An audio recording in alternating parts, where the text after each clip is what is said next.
So Charlie, we're with you here now. You're primarily a goat farmer, but obviously veal as well. If we talk about slow food, I sort of always think about Broughgammon because everything you do is slow food, really, isn't it? Yeah, I think like we didn't know about slow food when we started, but it really does sort of represent what our ethos is about. You know, it's not just about farming; it's about, you know, providing food as well. And you know, we went into something which basically was kid goat and Rhodes veal. That they were basically being put down at birth, and we said, look, you know, the rest of the world eats this as like a premium product.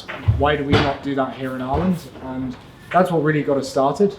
So we have our own sort of on-site butchery in our farm shop, and it's all about teaching people about what we do and, you know, why you should eat these fantastic products. And you've diversified a wee bit now into vegetables as well.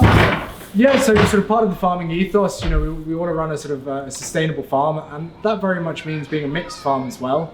And the vegetables it's a hard slog, but we'll keep at it. So. But this is the way people used to farm. This is small holdings, and you'd have your goat, you'd have your chicken, your sheep. So are we going backwards now with farming? Yeah, very much so. I mean, I suppose sort of for Broughgammon here, we started with the kid goats and the Rhodes veal, which, you know, definitely weren't traditional, but, you know, everyone would have, I suppose, had a sort of couple of cows they would have milked, and they would have eaten any of the bull calves. And, you know, as we've expanded the dairy industry, that's something that we've lost.